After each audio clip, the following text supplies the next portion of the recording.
Hi welcome you all to learning era. तो अब हम यहाँ पर बात करेंगे SSC CGL 2024 all India rank के ऊपर। तो हमने यहाँ पर आप लोगों के लिए एआईआर यहाँ पर रिलीज़ करी थी कल रात को। तो तब यहाँ पर हमने आप लोगों को यहाँ पर बताया था कि लगभग यहाँ पर आपकी क्या ऑल इंडिया रैंक यहाँ पर रह सकती है ना। तो 95% एक्यूरेसी के साथ हमने यहाँ पर ये वाला यहाँ पर जो डेटा है वो निकाला था, और उसके बेसिस के ऊपर यहाँ पर कुछ डाउट्स हैं जो कि हम इस वाले वीडियो के अंदर यहाँ पर देखेंगे। और बाकी हम यहाँ पर आप लोगों के लिए आगे चल के यहाँ पर कैटेगरी वाइज रैंकिंग का भी यहाँ पर बंदोबस्त यहाँ पर करेंगे किसी तरीके से। और उसके बाद यहाँ पर जो आपकी पोस्ट रेफरेंस होगी वो आप यहाँ पर अच्छे से भर पाओगे। तो मेनली हम यहाँ पर जो कर रहे हैं वो बेसिकली हम पोस्ट रेफरेंस भरने के लिए ही कर रहे हैं। ऐसा नहीं है कि यहाँ पर आप ये सोचने लग जाओ कि आपके इतने बन रहे हैं, ऐसा बन रहा है या वैसा बन रहा है। आपको ये देखना है कि आप यहाँ पर लगभग कहाँ पर लायक कर रहे हो, और उसके अकॉर्डिंग आप यहाँ पर पोस्ट रेफरेंस यहाँ पर भर पाओ। क्योंकि जब हम भी यहाँ पर पोस्ट रेफरेंस यहाँ पर भरा करते थे तो हमें भी यहाँ पर दिक्कत आती थी, क्योंकि हमें एग्जैक्टली नहीं पता होता था कि हमारी यहाँ पर रैंक किस जगह पर यहाँ पर लगभग लाया करेगी। और बाकी चीज़ों को भी देखेंगे इस वाले वीडियो के अंदर। तो अगर अभी तक आपने यहाँ पर अपनी यहाँ पर रैंक नहीं देखी है तो आप यहाँ पर learningera.co.in के ऊपर आप यहाँ पर जा सकते हैं। वहाँ पर आपको देखने को मिलेगा यहाँ पर चेक योर रिजल्ट वाला यहाँ पर जो टैब है, इसके ऊपर आप यहाँ पर क्लिक कर सकते हैं।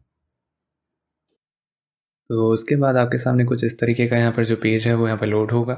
तो आपको यहाँ पर आपका जो रोल नंबर है वो आपको यहाँ पर डालना है। फिर आपको यहाँ पर सबमिट बटन के ऊपर यहाँ पर क्लिक करना है। फिर आपके सामने यहाँ पर जो आपकी रॉ मार्क्स होंगे, फिर आपके यहाँ पर जो रॉ मार्क्स विद बोनस होंगे, और यहाँ पर जो नॉर्मलाइज मार्क्स यहाँ पर जो आपके होंगे वो आपको यहाँ पर लगभग देखने को मिलेंगे। और आपकी यहाँ पर क्या रैंकिंग है उनके अकॉर्डिंग, तो वो आप यहाँ पर जाकर देख सकते हो। बाकी अब हम यहाँ पर बात करते हैं कुछ डाउट्स के बारे में जो कि यहाँ पर कुछ लोग यहाँ पर पूछ रहे थे, तो उनको भी यहाँ पर देख लेते हैं इस वाले वीडियो के अंदर। अब हम यहाँ पर बात कर लेते हैं नॉर्मलाइजेशन के ऊपर। तो हमने यहाँ पर इस बार सेक्शन नॉर्मलाइजेशन को यहाँ पर उठाया है। उसका रीज़न ये है कि 2022 के अंदर भी आपका यहाँ पर जो नॉर्मलाइजेशन हुआ था उसके अंदर सेक्शन वाइज ही आपके यहाँ पर जो मार्क्स थे वो इंक्रीज़ हुए थे।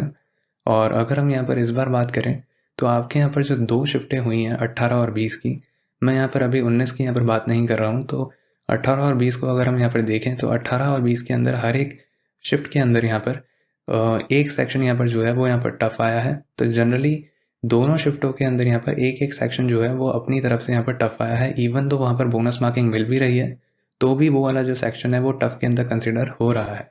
और यहाँ पर अगर हम देखें दूसरा वाला, तो उसके अंदर भी आपको दूसरा सेक्शन आपको यहाँ पर टफ देखने को मिला है, क्योंकि यहाँ पर सेक्शन नॉर्मलाइजेशन हुआ है। तो सेक्शन वाइज यहाँ पर कंपैरिजन हो रहा है। तो यहाँ पर मान लो एक कैंडिडेट, मान लो अगर यहाँ पर कोई मार्क्स अचीव कर भी रहा है तो वो डिपेंड करता है कि उसके यहाँ पर किस सेक्शन के अंदर ज़्यादा थे और किसके अंदर उसके कम थे। तो वो यहाँ पर डिपेंड करेगा कि यहाँ पर जो कैंडिडेट है वो यहाँ पर किस तरीके से यहाँ पर किस सेक्शन के अंदर यहाँ पर कैसा परफॉर्म कर रहा है। तो उस बेसिस के ऊपर ही यहाँ पर आपके जो मार्क्स हैं वो यहाँ पर वैरी करेंगे। और अगर हम यहाँ पर देखें तो यहाँ पर कुछ फैक्टर्स ऐसे भी हैं यहाँ पर एसएससी सीजीएल 2024 के अंदर, जो अगर आप यहाँ पर देखोगे तो वो आप यहाँ पर देखने के बाद ये समझोगे कि यहाँ पर आपको जो हमने यहाँ पर बताया है अभी तक ऑल इंडिया रैंक, वो आपको एक तरीके से आप ये मानकर चल सकते हो कि आपके पोस्ट रेफरेंस बढ़ने के अंदर आपको बहुत इंपॉर्टेंट है। और उसी के बेसिस के ऊपर ही हमने ये निकाला है। क्योंकि काफ़ी लोग यहाँ पर परेशान होते हैं जब पोस्ट रेफरेंस आती है, भाई कुछ नहीं पता होता। हमने खुद ने एक्सपीरियंस किया है हमारे टाइम के अंदर, तो हमें पता है ये वाली बातें अच्छे से कि कैसा फील होता है जब यहाँ पर पोस्ट रेफरेंस भरनी होती है लेकिन हमें एग्जैक्टली पता नहीं होता कि हम कहाँ पे रैंक करते हैं। तो उसका रीज़न ये है कि यहाँ पर अगर हम इस बार देखें तो कोई एग्जैक्टली ये नहीं है कि आप यहाँ पर आपकी एग्जैक्टली यही रैंक बनेगी। हो सकता है कि आपकी रैंक यहाँ पर वेरी करेगी, डेफिनेटली करेगी। उसके फैक्टर्स यहाँ पर क्या क्या हैं उनको देखते हैं। तो यहाँ पर अगर हम देखें तो टाइपिंग में यहाँ पर कितने स्टूडेंट्स फेल हुए हैं, ये वाली बात यहाँ पर किसी को भी अभी तक नहीं पता है। इवन तो एक सर्टेन परसेंटेज होते हैं जो कि फेल होते हैं, लेकिन यहाँ पर हम इंडिविजुअल लेवल पे बातें कर रहे हैं तो हमें नहीं पता है कि एग्जैक्टली यहाँ पर टाइपिंग के अंदर कौन कैसा करके आया है। फिर अगर हम यहाँ पर बात करें तो एज फैक्टर और कैटेगरी जंप, तो ये भी होता है कि इसके अंदर हमने इतनी डेप्थ के अंदर यहाँ पर नहीं देखा है कि यहाँ पर किसकी यहाँ पर जो एज है वो यहाँ पर एक्सीड हो रही है। तो वो भी एक फैक्टर होता है, उस वजह से भी यहाँ पर जो कट ऑफ होती है वो यहाँ पर थोड़ी बहुत यहाँ पर स्लाइटली चेंज होती है। और जाहिर सी बात है इंडिविजुअल लेवल के ऊपर आप वो वाली चीज़ अगर यहाँ पर देखने बैठोगे तो वो तो सिर्फ एसएससी ही कर सकती है, जाहिर सी बात है। और कैटेगरी के अंदर भी आप यहाँ पर जम देखोगे तो उसके अंदर भी आपको जनरली डिपेंड करता है कि आपका यहाँ पर जो एज है वो आपकी यहाँ पर कितनी थी। टायर 1 के अंदर आपने यहाँ पर लगभग यहाँ पर कितना स्कोर किया था, क्या आपने यूआर की कट ऑफ तब पार करी थी या नहीं करी थी, सारी चीज़ों के ऊपर यहाँ पर डिपेंड रहेगा।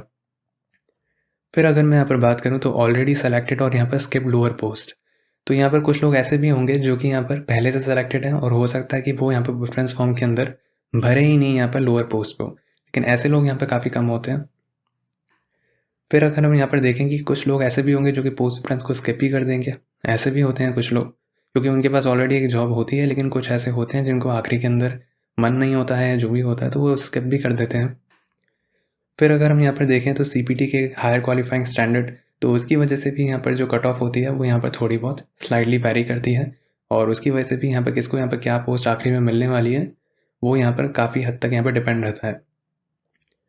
फिर अगर हम यहाँ पर देखें टाई ब्रेकर, तो हमने यहाँ पर जो टाई ब्रेकर है, जैसे मान लो दो लोगों के एक ही यहाँ पर नंबर है, तो अब उसको यहाँ पर देखना पड़ेगा, दूसरी चीज़ से यहाँ पर कंपेयर करना पड़ेगा। तो हम बेसिकली हम भी कोई भगवान नहीं है, तो हमने यहाँ पर जिस तरीके से यहाँ पर बनाया है वो आपको एक तरीके से एक अप्रॉक्सीमेशन दे सकता है कि आपके इसके आसपास रहने वाली है, और वो आपको यहाँ पर काफ़ी मदद करेगी, है ना। तो एक टाई ब्रेकर को हमने यहाँ पर नहीं लिया है, क्योंकि वो बनाना यहाँ पर नेक्स्ट टू इम्पॉसिबल ही था, है ना। इतना करने के बाद हम ऑलरेडी एग्जॉस्ट हो चुके थे, 8 से 10 दिन लगे थे, और जाहिर सी बात है अभी भी यहाँ पर हमें कैटेगरी वाइज रैंकिंग यहाँ पर बनानी है ना, पोस्ट प्रेफरेंस आने से पहले, तो उसी के ऊपर ही अभी काम चालू है।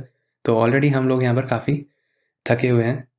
फिर अगर हम यहाँ पर देखें तो डेटा साइंस भी यहाँ पर अप्लाई हुई है, तो ऐसा भी है कि यहाँ पर कुछ लोगों का यहाँ पर जो डेटा हमारे पास नहीं था, तो उसके अकॉर्डिंग भी अगर हम यहाँ पर देखें तो उसके ऊपर यहाँ पर डेटा साइंस यहाँ पर अप्लाई हुई है। यहाँ पर पूरा यहाँ पर जो भी कर्व जाते हैं उनका यहाँ पर देखा जाता है कि यहाँ पर एक पर्टिकुलर जो पैटर्न होता है जिसके अंदर एक छोटा डेटा हमारे पास अवेलेबल होता है, और अगर हम यहाँ पर बात करें, अगर हम उसको एक्सपेंड करें तो हर एक मार्क के ऊपर यहाँ पर कितने लोग एक्चुअली में यहाँ पर लाए करते हैं वो एक परफेक्ट यहाँ पर इमेज दिखने लगती है। तो वो भी यहाँ पर अप्लाई हुआ है कुछ कुछ यहाँ पर जगहों पर, तो उस अकॉर्डिंग ये पूरी की पूरी यहाँ पर जो चीज़ें हैं वो यहाँ पर बनाई गई है। तो बाकी एक और फैक्टर ये भी है उसके बाद कि यहाँ पर जो बोनस मार्किंग है वो भी यहाँ पर इस बार रोल प्ले करेगी, जिनको हमने यहाँ पर इस बार कंसिडर तो कर लिया है कि यहाँ पर जिनके अंदर डेफिनेटली यहाँ पर बढ़ने वाले हैं उनको तो हमने यहाँ पर डाल लिया है। और यहाँ पर हो सकता है कि यहाँ पर फिर भी एक यहाँ पर ऐसा सवाल कुछ हो जिसके अंदर या तो बोनस मिले या नहीं तो यहाँ पर जो उसका जवाब है वो यहाँ पर चेंज हो जाए। तो ऐसा भी यहाँ पर कुछ होने को हो सकता है, क्योंकि एसएससी है वो कुछ भी कर सकती है, लेकिन हमें यहाँ पर जिनके अंदर श्योरिटी थी उनको हमने यहाँ पर इंक्लूड कर लिया है। बाकी अगर हम यहाँ पर देखें तो कुछ लोगों का यहाँ पर जो डेटा है वो यहाँ पर उनको नहीं देखने को मिला है, तो वो यहाँ पर आप कर सकते हो कि यहाँ पर डेटा नॉट फाउंड का आपको यहाँ पर एरर देखने को मिलेगा। तो आप हमारे चैनल के ऊपर जाकर या नहीं तो आप हमारी साइट के ऊपर जाकर डायरेक्टली आप विजिट कर सकते हैं, और वहाँ पर आपको आंसर की यहाँ पर डालने का यहाँ पर ऑप्शन दिख जाएगा। वहाँ पर जाकर आप हमारे साथ अपनी जो आंसर की है वो यहाँ पर शेयर कर सकते हैं, अगर आपके पास लिंक अभी भी अवेलेबल हो तो, है ना, ताकि हमें यहाँ पर हेल्प मिल जाए उस डेटा को भी यहाँ पर इंक्लूड करने के अंदर। बाकी अगर हम यहाँ पर बात करें तो हम आप लोगों के लिए यहाँ पर डेली यहाँ पर क्विज कंडक्ट करते हैं इंग्लिश और जीके की, तो अगर अभी तक आप यहाँ पर नहीं जुड़े हो चैनल के साथ तो यहाँ पर जुड़ना मत भूलना। और ये वाली यहाँ पर जो क्विजेज होती हैं ये आपको यहाँ पर डेली मदद करती हैं आपकी जो प्रिपरेशन है उसको बूस्ट करने के लिए कॉम्पिटेटिव एग्जाम्स के अंदर। बाकी जल्दी हम आप लोगों के लिए यहाँ पर कैटेगरी वाइज रैंकिंग भी यहाँ पर निकाल देंगे, तो उसी के ऊपर ही अभी यहाँ पर काम चालू है। और अगर आपके यहाँ पर और कोई क्वेरी हो तो ज़रूर आप हमसे यहाँ पर कमेंट सेक्शन के अंदर यहाँ पर पूछ सकते हैं, और अगर आपको हमारा काम अच्छा लगा हो तो आप इस चैनल के साथ यहाँ पर जुड़ भी सकते हैं, इस चैनल को सब्सक्राइब करके और बेल आइकन को ऑन करके।